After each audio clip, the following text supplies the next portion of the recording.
Wanna get high? Wanna get high? Let's have a party here, man. Wanna get high? Hey. Wanna get high? Wanna get high?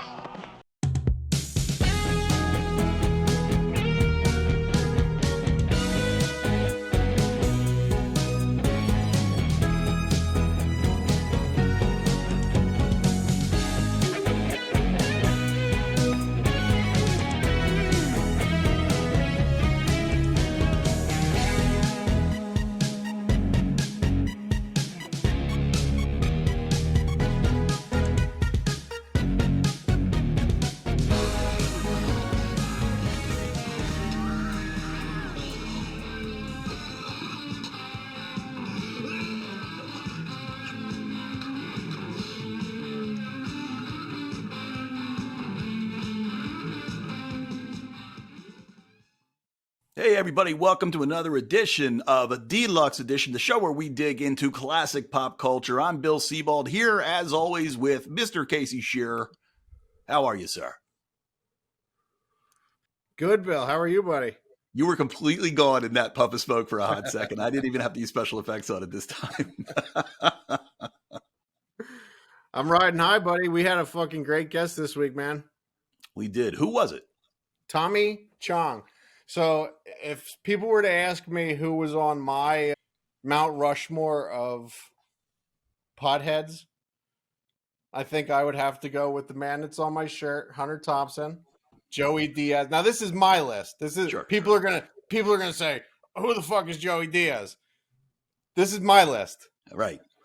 Joey Diaz, Hunter Thompson, Cheech and Chong, right? Okay. That's your top four, top three? Yeah, well, it's Mount Rushmore, so that's four, right? Oh my God, I forgot how many people were on Mount Rushmore for a minute there. Did Trump ever get his face on there? I know he was trying to do that for a while. Yeah, no, this show was, I'm going to be honest. I was actually pretty nervous doing this interview. And I don't know how you edited it. I don't know if there's, if you caught it, but there was one question, I stuttered for about 50 minutes. I was like, oh, I can't even spit this question out. But you just didn't want to miss an answer from Tommy. He had so much to say, and we only had an hour with him. And I hope we can do another because I still have a bazillion questions that I could have asked him. Yeah, this was awesome, man. This was awesome. And we'll get right into it real quick. Tommy talks about this in the episode, but I was in Michigan recently and I found Tommy Chong's pre-rolls, buddy. All right. Look at you. You were now an actual customer. Far out, man. Yeah, they don't have them around here. Tommy talks about it in the episode. If your dispensary doesn't have these, ask them. They're fucking awesome, man. Really good. I'm not usually an indica guy, but I've been smoking these before bedtime, and it's nappy noo time. Nappy noo. I like what he said. He said, call him up. Be a bug. Be a bug. Tell your dispensary you want them. That's cool. Yeah, it's worth it, man. Definitely tell your dispensary if your state has pre-rolls, if it's legal in your state, definitely check these out. Bill, I don't know if you know this, but I'm a connoisseur of marijuana.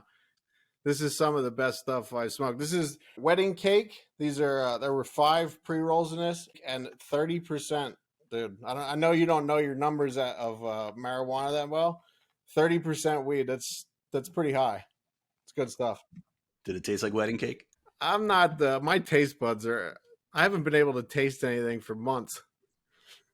Oh, maybe you did get the COVID then, man. You might want to get the antibodies tested though for sure. That's funny. All right, man. Yeah, let's get into this. Just give some plugs real quick. Tell people where they can find us, all that stuff. Yep, you can find us everywhere. So if you go to deluxeedition.show, that's our website. You'll find all of our links to Facebook. You'll find, everything that we do. One thing I just want to say, it's really great when you like, when you share, when you subscribe to all of our stuff. Every single platform, all these social media platforms, Casey, they all work the same way. It's engagement, helps you rank better in the systems, whether it's Spotify or YouTube. So, the more that you can show engagement, the better it is for us, and it'll help us be shown to more people. So we definitely love your help in all that. Yeah, and definitely tell your friends. If you like the show, tell your friends. Say, hey, these guys just interviewed Tommy Chong. It was pretty cool. You should check their show out. We've had a lot of great guests, so go back in our catalog. And Tommy's not the only good one we've had. Yeah, for sure. All right, let's get into it, bud. All right. Hello. Hey, how are you? Tommy, how are you? So I'm one of those kids that grew up in the 80s and grew up on late night movies. And, you know, your movies were like the first that I discovered. So you basically raised me. You basically raised me. And, you know, I'm the product of you. I just want you to know. So I've studied your career as a fan and, you know, all of your stuff. I even know, you know, your history. But I have a couple questions that I never found the answers for online. So one of the things that I remember seeing, this is kind of maybe it's a funny question, but one of the things I remember seeing is when you were on stage, it was 1978 or so, and you had tapes that were kind of circulating. So in the early 82, 83 years, I remember getting a tape of your act. So I'm pretty familiar with your early stage act. And the thing that I've always been kind of puzzled by is about 1978, the tape that I had, you said on stage, hey, we're about to make a movie with this skit. And if we get rich, you know, we never have to do this shit again, which I thought was hysterical that you were saying that to the audience. But the movie was Up in Smoke. Were you still doing your act and recording the movie at the same time? You must have been the hardest working people in show business. No. It's just that I've always been privy to what was coming. No, seriously. Like, you know, this pandemic, I did a movie in Portugal with Nick Cage. I didn't had many scenes with him, but Nick Cage was the star of the movie, and it was about a pandemic. And it was a year before the pandemic. Wow. About the pandemic. And it's a pandemic that came from a meteorite that struck the earth, and it spread like wildfire through the population and was killing everybody. And Nick Cage's wife in the movie, you know, they get it. It's a remake of a horror movie, but it was about a fucking pandemic. And a year later, guess what? Yeah. We're in a pandemic. And you know what? Another thing that struck me when the pandemic hit, guess what day it hit on? Passover. The Passover. And none of my Jewish friends got the connection. I said, you're celebrating a holiday about when the angel of death flew over the house, and as long as you had the blood of ox or something, you know, signifying that you were a Christian, the angel of death come in your house. So we're in a pandemic celebrating a Passover. It was, and then what happened? We've been in a year. Passover came again, and they still didn't get it. Still didn't get it. So the movie, is it just shelved? And are they thinking maybe it's not the right timing? No. Oh, it did come out? It was released. It was out. Yeah, it was out. It had a bit of a life. I don't know. You go online, you can get it. You know, it's still being shown, I guess. It was one of Nick Cage's ideas. Someone had the idea. Yeah. I think what's really interesting about you, I'm not even sure most people know, but you have like 2 careers in Hollywood, or in the entertainment business, I should say. Like you're like a Motown star. Yep. You wrote a hit song. So yeah, I sure did. Do you ever miss? I have so many questions for you. So, like the style of playing that you were doing, you know, as one of the Vancouvers. Next thing you know, you're now playing shred guitar. You're playing. I'm assuming you're playing guitar on "Earache My Eye." No, I wish it was, but no, it wasn't me. How much guitar did you play on your recordings? None. No, you get studio musicians for next to nothing. That can play in tune, you know. No, I'm not that good of a guitar player. Thank God. Oh my God. You know, but the guy that wrote the song and played the shred guitar, he died broke. And I just wrote the words. I'm a poet more than anything.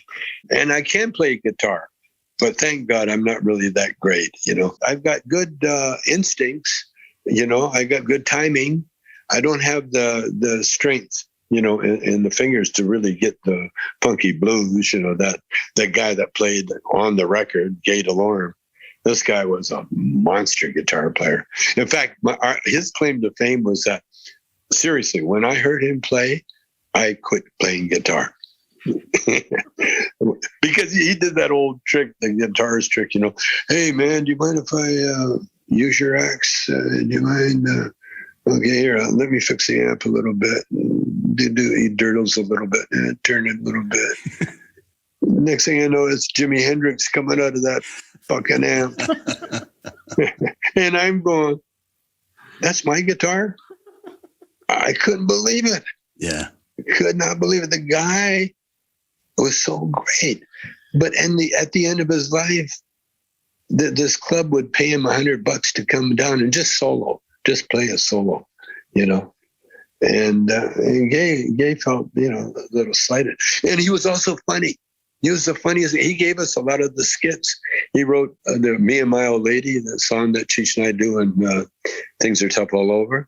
He wrote the rodeo song. And now you might know that one because that became sort of like a cult classic with all the rockers, It's 40 below. Yeah. 40 below, and I don't give a fuck out of here. Rodeo. That's Gate Alarm. He wrote that. That was it. Wow. Yeah, that's him. That's the kind of stuff that was being passed around with me and my friends, your tapes, it was just, It was the best time.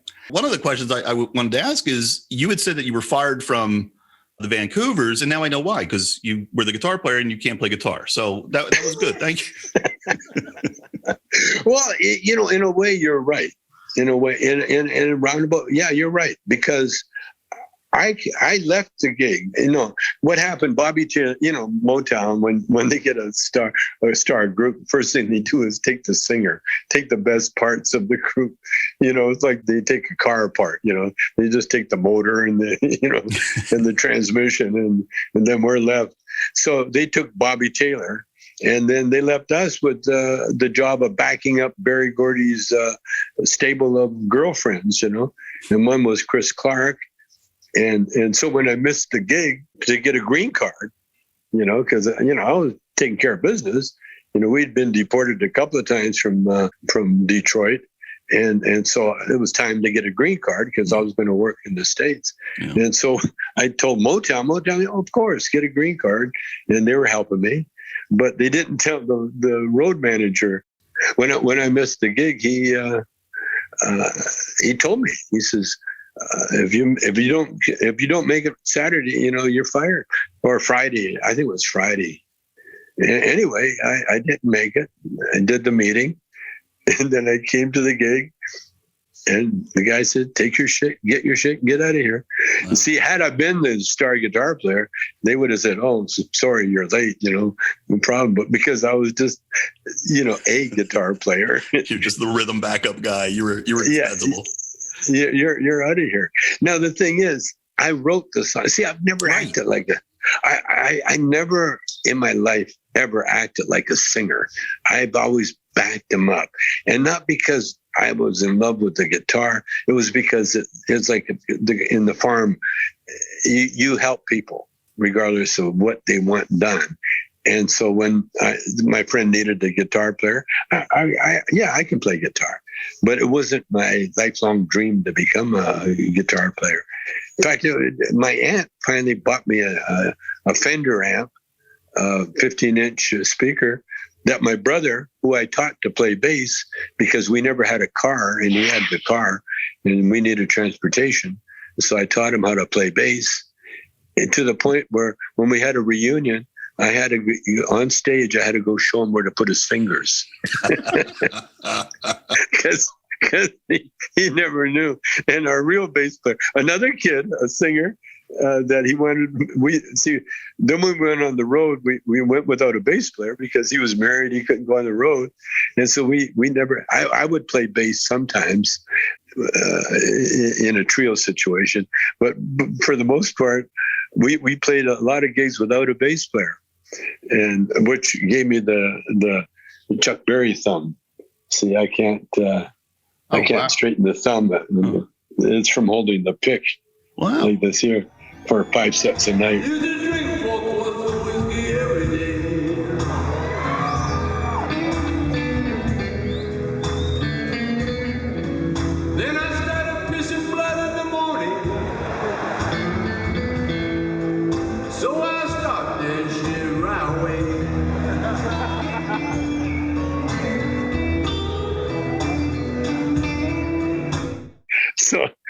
So no, I was very lucky. I could do a lot of things, but I'm not what I, like directing movies or even stand up. Like I was never really, I had no dreams of being a stand up. It was that I saw Dennis Miller do it by himself, and I thought, well, that looks like fun.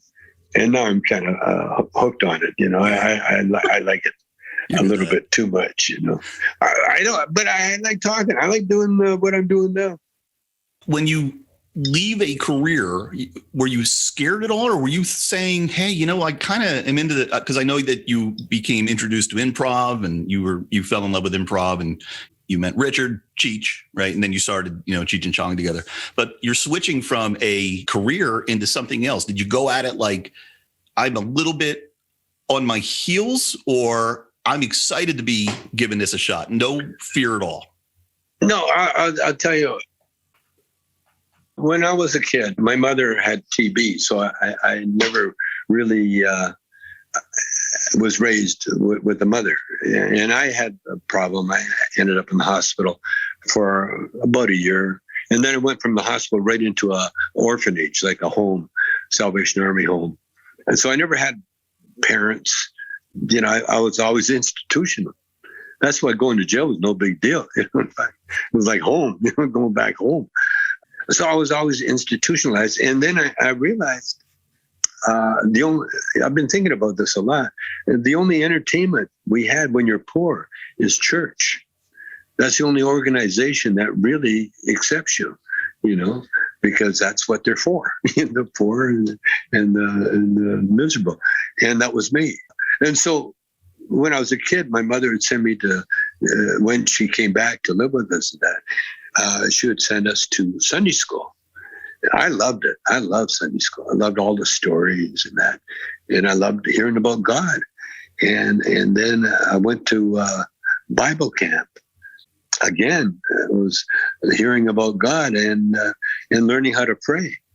And when I was in Bible camp, I not only learned how to pray, but I got the award for being the nicest kid in camp, the nicest boy. My brother, on the other hand, he was a few infractions away from being kicked out and sent home. But I was 3 years younger than him, so I was really interested in all the Bible stories. And so I really got a nice connection with Jesus, but I never got a connection with the fear part. All I got a connection with was the love part, and that stayed with me. But when I was in Bible camp, I learned how to pray. They taught us that night. We were there. They taught us how to say our prayers. Now, I've seen homes, in fact, mine was one of them, where you teach your kid, now I lay me down to sleep, praise the Lord, my soul to keep. Well, this guy, the teacher that taught us how to pray, he went a little deeper. He didn't teach us. What he said, he says, if you really want something bad enough and you tell God, your prayers will be answered. And so that stayed with me. And then it started working. And that's why I had no anxieties about anything, because every door that shut, there was another one that was wide open and yelling for me to go. And so I never looked back. And so I just went from one experience to another experience to another experience. And they're tests, by the way. They're all tests. Because you get a little test of, like for instance, we tried to own 2 nightclubs before we found one that worked. Mm. And the way we found it, the first 2, we tried to do it ourselves. The last one, it was like the divine took over and said, oh, okay, you guys really want a club? Here, I'll give you one. And this guy that just bought a big apartment duplex with a steakhouse in the basement said to us, hey, you guys want a nightclub? We said, yeah. Sure. and so we starved for a couple of months. We never gave up hope. because we couldn't afford to do anything, but you couldn't afford to advertise. We could, people worked on, just on favor more than anything. But Sure, eventually, how many people had a club that had topless women? It was like you were a variety show at a strip club with a comedy act. I mean, I'm pretty sure it wasn't. well, that evolved. That's brilliant. That evolved. That's great. It evolved, but it's done with prayer. It's done with prayer. Not conscious prayer, but this is when you get hooked in, it's like the computer. You know how to turn the computer on. Well, I know how to turn my God app on. And when I turn that on, then miracles happen. One after another. And look, that's where I am right now. Right now I'm looking at a marijuana industry that has my name on it and Cheech's name on it. They're looking at it as like $1 billion business. $1 billion. Yeah. If Mike Tyson can do it, you guys can definitely do it. And that's without going on stage, playing guitar, without doing nothing. I've already done it. Now my chore is going to be this, talking and trying to figure out what to do with all that money. Tommy, when you guys first started out making these movies, did you ever think that it would be legal? Did you ever think that it would be like this? No. I had no. I could never predict the future. I still can't, because it's too much fun, being in the present. No, I knew I was on the right track, first of all, because all these people that I hung with, the healthiest people in the world. My biggest aim was to become a bodybuilder, not to be in contests or anything else, but just to get big enough so that, I could impress the females, or the males, depending, but mostly females. And that's all I wanted to do, because I love the bodybuilding life. You work out, you go lay in the sun, and then you eat very carefully. And so it was a lifestyle that I could afford, And so my original plan when I got fired from Motown was to go to California, write songs, and work out at Gold's Gym. Now I did that. Unfortunately, fortunately, the clubs needed my attention. And so when I went back, because I saw what I saw in my mind, and it was all also ordained that I start an improvisational club in a strip club. That was another, really? God, you want me to do that? Okay. But no, God's got a sense of humor. He really does. That's the only way I could explain Donald Trump. One of the things that I've always really admired about you, and I've had conversations about this with people. When Up in Smoke came out, fantastic movie, right? It's based on your characters. It's not you. It's not Cheech and Chong. It's Man and Pedro. Great movie. I friggin' love it. One of my top 5 forever and ever.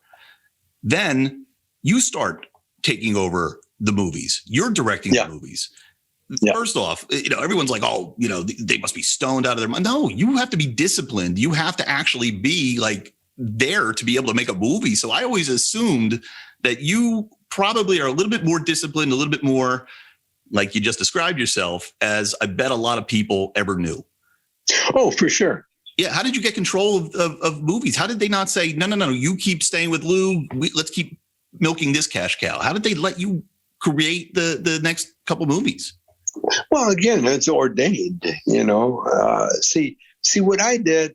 I used a process. I stumbled on it, but I kind of learned it from my music career. You see, when we had the nightclub, the only people that you could hire that were really good musicians and that would work for the kind of money we were paying were jazz musicians.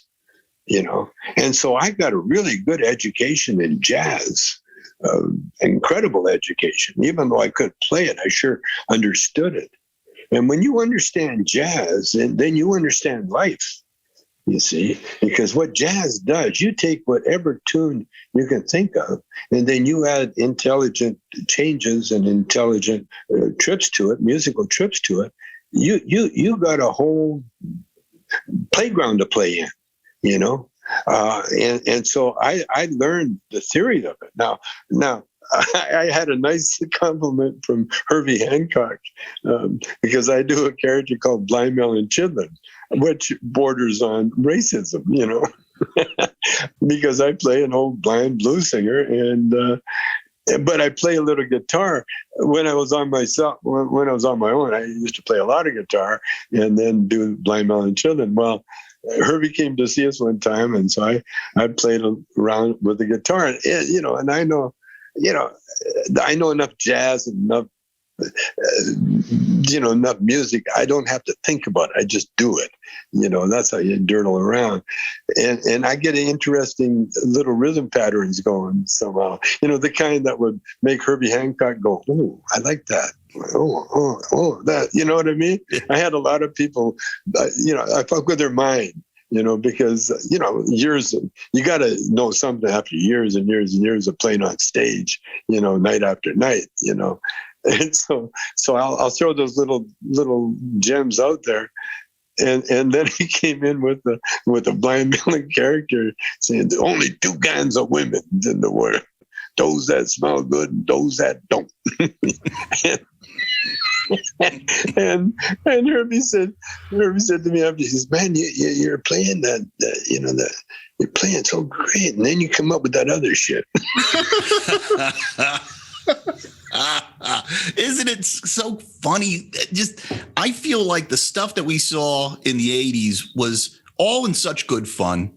We were just playing with stereotypes and parodies, and everybody was happy at the end. You can't get away with that stuff these days. And it's alone, man. Like I'm not going on the road when there's people out there, and mostly my fans, that tried to overthrow the government. There's no way. There's no way. And especially with me being Chinese, and they might think, "Chong, he's Chinese, like kung fu." So he got yeah. So it's time to hold them and time to fold them. And no, I know. I'm watching Dean Martin roast. You want to have some fun? Watch the old Dean Martin roast around the 70s, 76. They're the funniest. Oh my God, they get up there, red buttons and that, and they pull no punches. You talk about racism. They'd always have Muhammad Ali on both of them that I saw so far, and the racist jokes that came out of all those guys.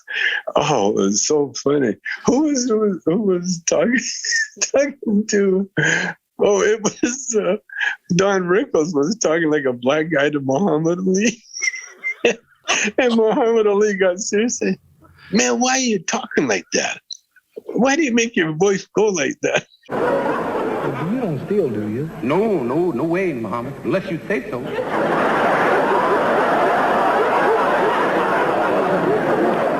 Hey, anything you say, I do. Well, why do you talk like that? Well, that's just a you can still talk like you're supposed to talk. I know. Now, if you met an Italian, do you talk in Italian? No, I never talk in front of them. I tap dance.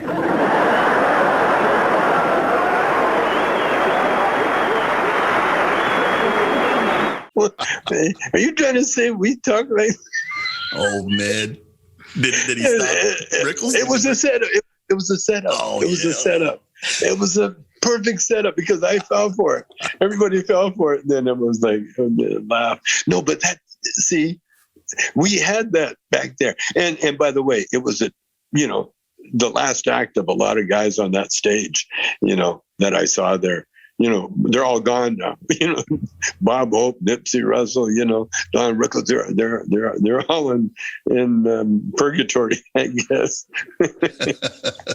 We hope it's at least purgatory, not the other place. Have you ever actually had anything that you did in film or any time in your career censored? I mean, you pushed the envelope a lot. I got to think something didn't get through. No. Well, they did with next movie, Universal.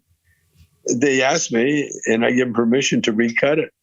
And so they recut it. And so instead of looking for weed, we were looking for diamonds. and it made no sense whatsoever because Cheech and Chong looking for diamonds, and any stoner saw that cut would go, God, that weed looked like diamonds.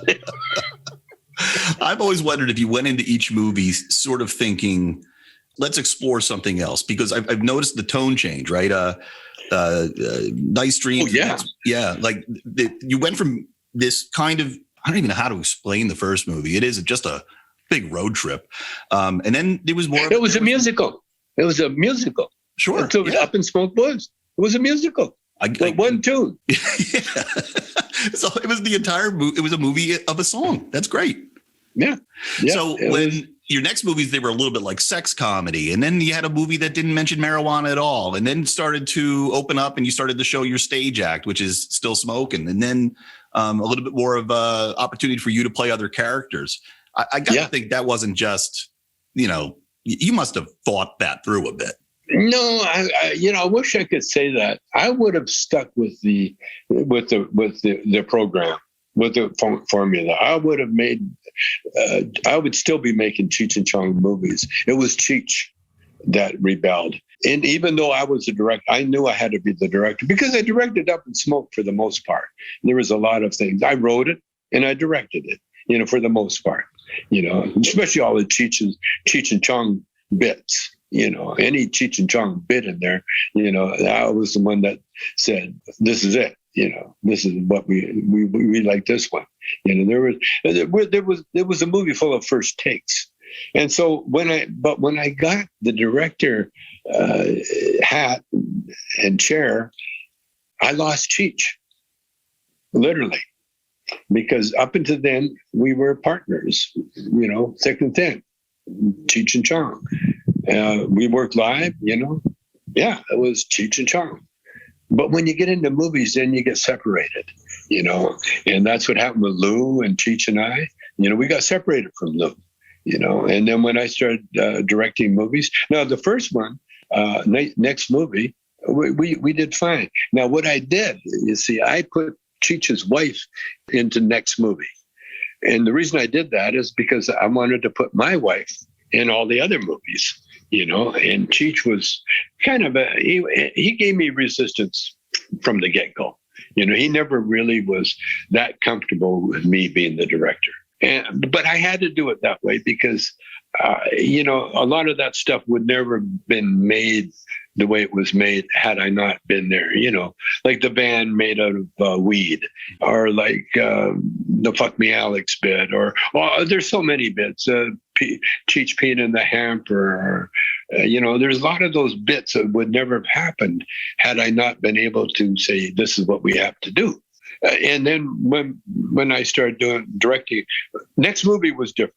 Next movie, it was a co-directing thing. We both directed next movie because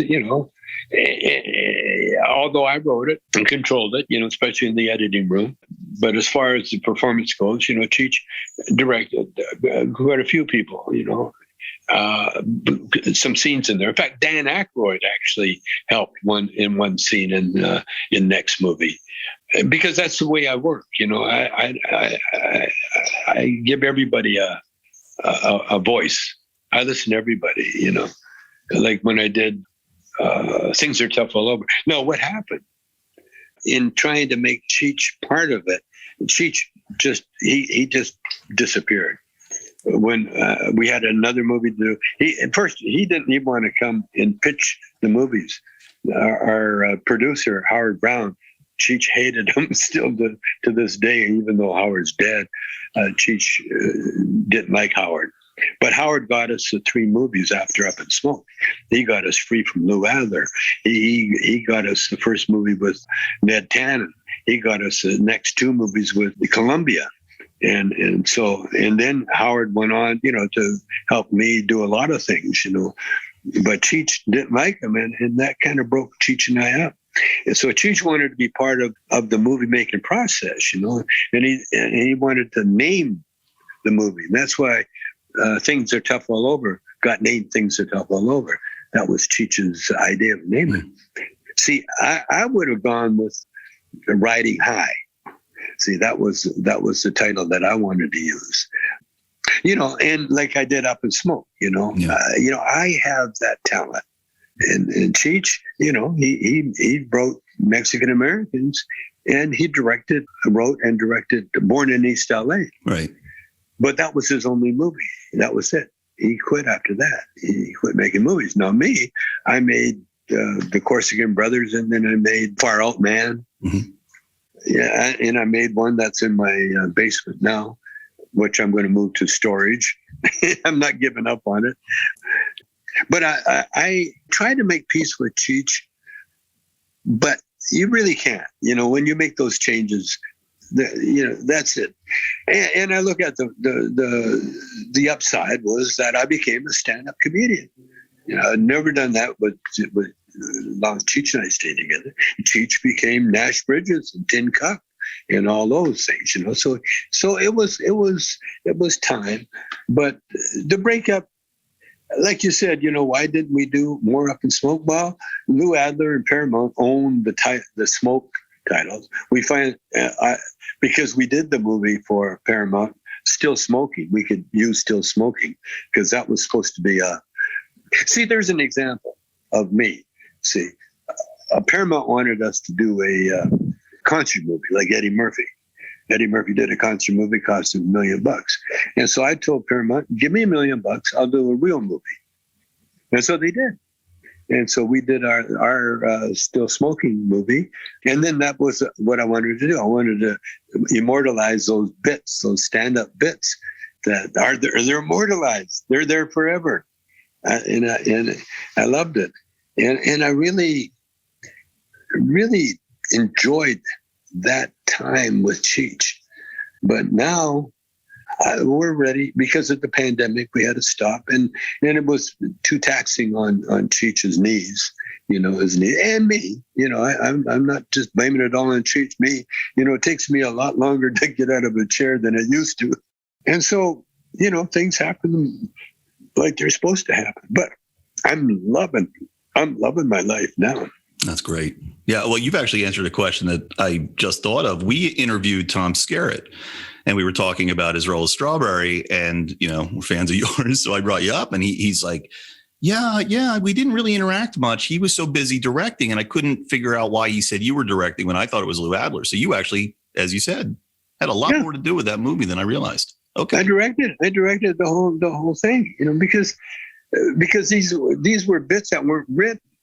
You know, they weren't on paper. They weren't on where you make decisions, well, with the camera here and camera there. No, we would do a rehearsal and we'd say, okay, this is what we're going to do. And then they would come in with the cameras and they would do it. And that's why Skerritt and I, we never had a script to sit around and say, oh, that's, practice or anything. No, Skerritt made up his own shit. Like we did, all that, his reaction to everything, the Vietnam, him, he wrote all the actors wrote their own shit. Strother Martin, you get a job by sundown, all improv, all off the top of his head at the moment. Now, come on, like I'm watching the Dean Martin roast, and I'm looking at all these actors. And at first I'm thinking, well, they're not comedians, and then you picture them, John Wayne, but they're actors. They can memorize a monologue 2 days long and not miss a beat. Orson Welles, he gets up there, he just quotes Shakespeare and he gets a laugh. I mean, when you got those kind of chops, man, you can do anything. And that's what these actors were when we hired them. Like Strother Martin, man, every line he wrote at the time we were doing it. So come on, man. And my directing really was finding guys that could do that shit and then fitting ourselves in there somehow, And Cheech really got tired of Well, he's an actor. He can take lines, memorize them, and figure out, the characters and all that stuff. He can do all that, Yeah. Well, not any rock band, unless you're the Rolling Stones, and can figure out how to, jam together to this day, hating each other. Creative groups tend to have a somewhat short shelf life, honestly. So, it's no surprise. And you both went your separate ways. It's great. Yeah. And then we got back together for a while, a reunion gig, and it was fun. It was a lot of fun. It was actually I used to laugh at Cher's 10th annual farewell tour, and I thought if Cheech and Chong could do 2 or 3 farewell tours. Tommy, we have our Michael Ortiz here as our patron. He has a quick question for you. Is your parole officer? What'd you say? He's our patron on Patreon. Patron on Patreon. Hey, Tommy, I'm just curious of any possible news on that 70 show reunion. Is there one? I have never heard about it. I don't think if there is one, I haven't been invited yet. I'm quite sure I'll be invited if there is one, but I think they're going to wait until Danny gets out of his mess that he's in. Oh, that's right. I forgot about that. I kind of saw that coming, But hey, man, that Scientology shit, man, that's dangerous. That is dangerous. That is evil. That is evil. No good's going to come of that shit, man.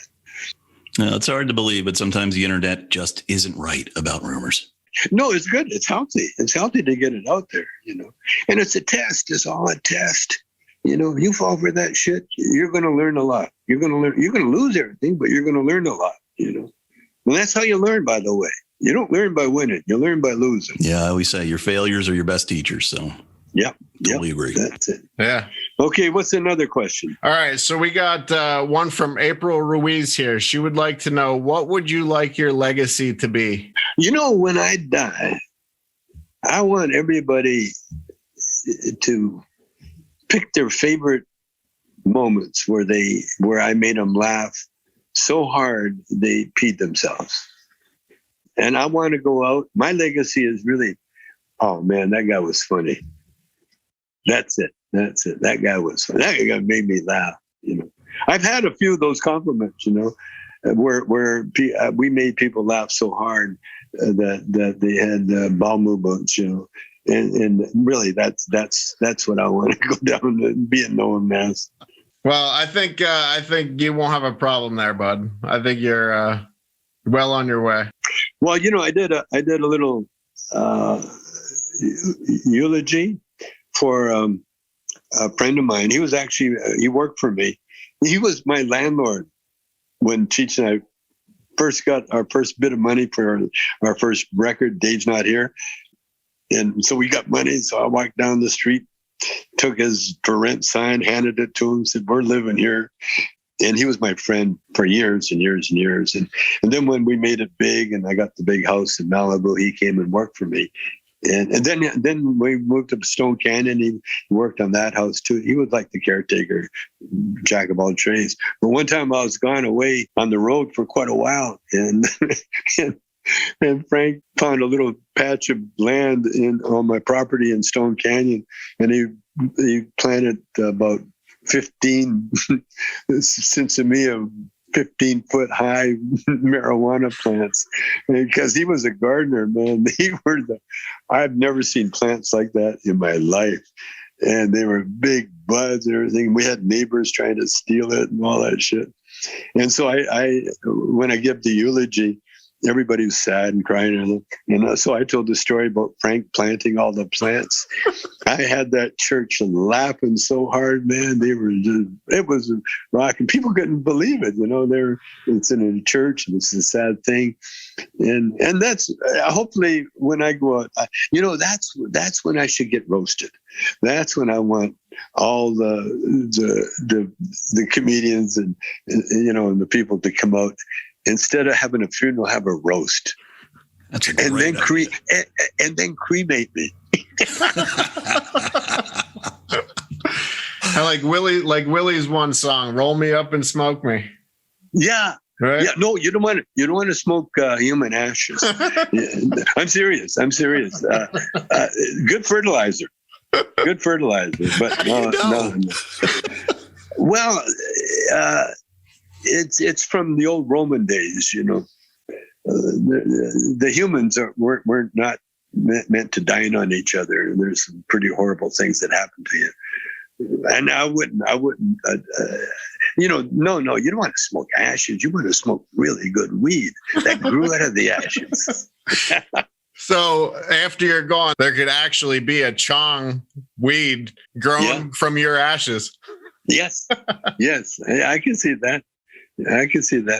I think the best is I want my ashes scattered in a fish pond. Yeah, because Fish pond. Ocean, a fish pond, because that's what the Chinese, they had carp ponds for their fertilizer. That's how they grew all their good produce, you know. And the Chinese are some of the best produce growers in the world, and that's how they did it with the fish poop, you know, in the water, and then you water your plants with this, and they're incredible. Yeah, so I want my ashes scattered in a fish pond. You know, you were saying you were talking about somebody special to you. That made me think of a question. You've been married your entire Hollywood career with Shelby. Was it better having her around, or was it tough to try to balance a marriage and the stresses of the entertainment business? Well, one of the reasons, you know, I told Cheech that we're going to name ourselves, our group, you know, our names, Cheech and Chong. It's going to be no mistake. Because I went through that whole thing with the naming groups, you know. I was with the Little Daddy and the Bachelors. I was with the Shades. I was with the Bobby Taylor and the Vancouvers, you know. And so in the movies, that's really who I am, you know. And when I direct movies, that's really the scope of what I can do. You know, I can make people laugh, and I can talk about weed, you know. And with a lot of marriages, especially with their actors, they become different characters over their lives, you know. And a lot of times, and even I notice with Cheech sometimes, you know, because he's an actor, when he's not working, he's not working, you know, he's sort of like, you know, he's there. But when you're a stand-up comedian, you're always working. You're always learning. You're always looking for phrases, looking for words, looking for scenarios, watching everything you can watch, you know? So you never stop working when you're a comedian. And I don't know, there's a lot of comedians, you know, George and Gracie, you know, they were together forever.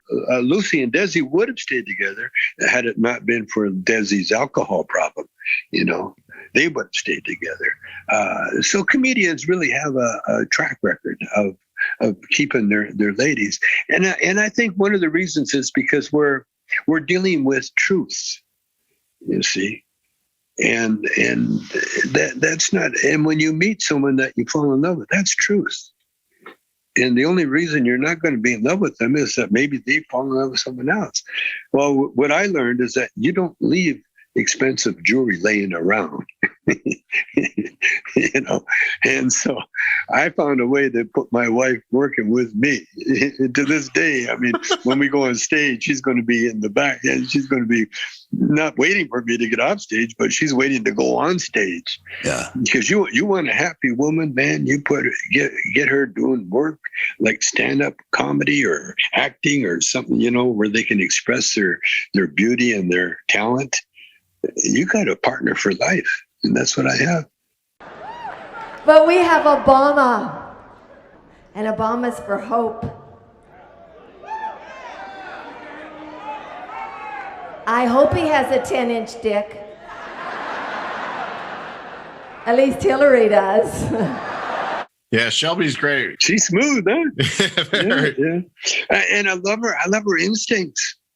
She would start getting heckle with one guy. He was going, "I can't hear you. I can't hear you." She goes, "Why are you sitting way up there? Why don't you come down here? There's a lot of seats right here." And then she goes, no, really, come on. She was sincere about it. No, really, come on, right here.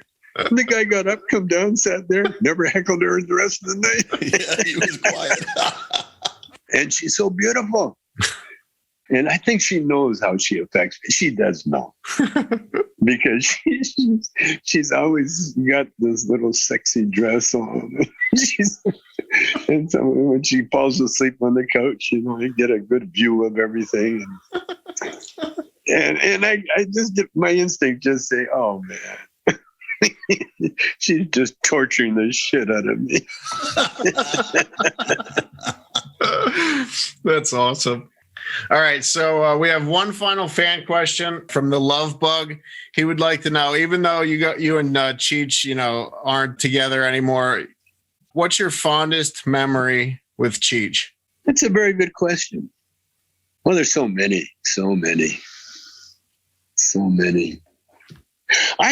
My fondest memory is the first time I saw him when he came into the club to check out the show.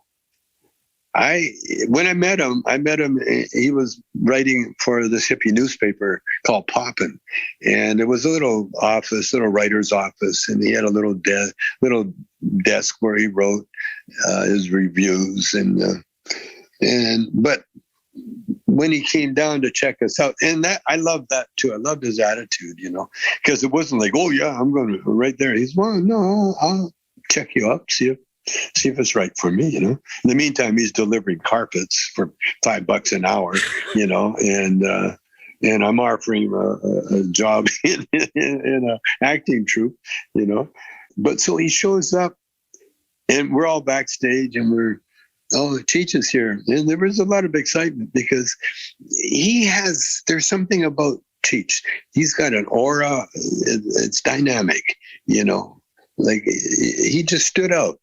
But the girl, what impressed me is that he this gorgeous brunette that flew. I didn't know it at the time, but she flew to break up with him. She flew to Vancouver, and I imagined to have one more night with him before she left him for good. But she shows up. She's got a full-length mink coat, and she is stunning. Hollywood. Just like something out of Hollywood. And Cheech was all gussied up, like really sharp. He looked like a star. He come in there, man, and he looked like that, like what he is, like Cheech, you know. Chick was a little taller, sat down, watched the show. Of course, he loved the show, and he started the next day. And that was the last time we saw that girl, or I saw that girl.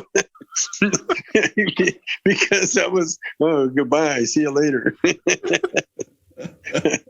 I think that yeah, I've had quite a few beautiful, but that to me, you know, that was it. And then when he joined the show, you know, I had another partner, and we did all the heavy jokes and things, and none of us knew that he was Mexican until we had been broken up.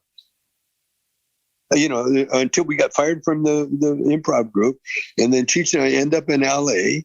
And we're doing a bit, and I told him, you know, that we needed a character that someone could relate to, you know, in LA, and he came up with the Chicano character. Up until then, I had no idea what he was Mexican or what he would look like or anything, because he really is a chameleon. He can be. A lot of Persians think he's Persian, because we used to make a joke about that, you know. Cheech, what are you? I'm Persian. You know? And so the word went out in the Persian community, hey, we got a guy who was doing comedy. Oh, Tommy, this has been the best. Again, super fans here. So thank you so much for your time. Well, thank you. Yeah, I'm going to ask one final question. Oh, we got one more time? One more question, if you still have a moment, and it's from me, and it's sure. Because I know so much about you. And I'm not trying to be sensational here and get good stuff to share on the internet and market our show. I'm not doing that. But tell us something people don't know about you. And if it's really good and juicy, we're totally going to send it to the newspapers. Oh, but they don't know about me. Well, I just found out myself. I'm part Native, 8%. Did you do that like 23andMe or whatever that? Yeah, well, we did the blood test. What do you call it? DNA. Yeah. DNA. And that just answered so many questions that I always had all my life. Number one, when we were, I was 7, 8 years old, man, we were barefoot and shirtless all summer. I got a picture in my bathroom right now of my brother. He's shirtless, got raggedy ass pants on, and we look like, and my sister's there and I'm there, and we got a little pet dog, and we look like natives because we are natives. That's cool. That's interesting. Well, this has been great. Thank you so much. Do you have anything you want us to share with our audience? Anything you want to plug? Buy my weed whenever you see it, help the cause. Absolutely. Because, because I want to. And then there's some kind of thing going around about get the pot prisoners out. But I'm going to have a little talk with Joe Biden myself, because I got an in with Hunter. I know Hunter.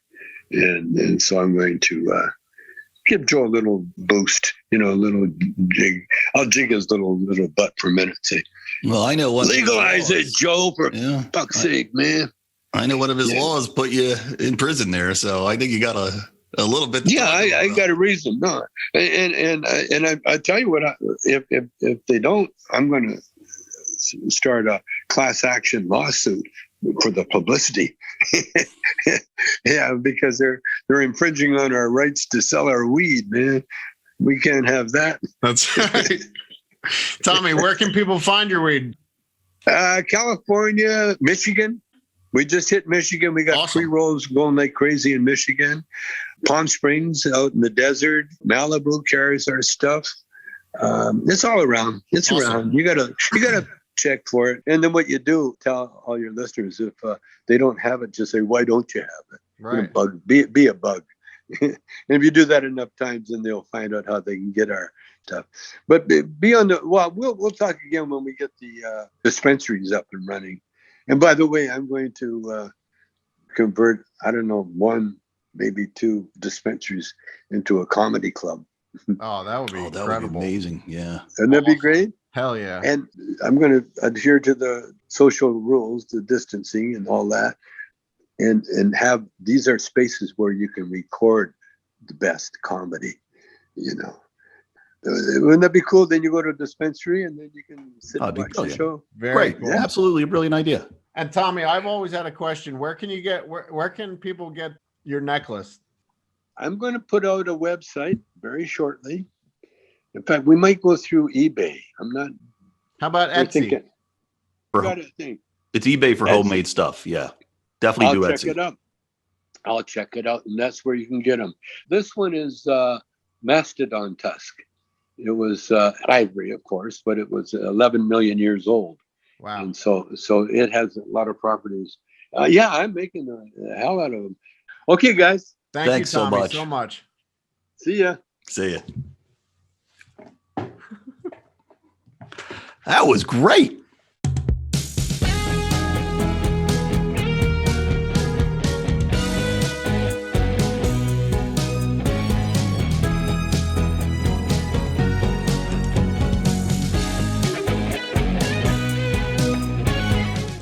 Okay, guys.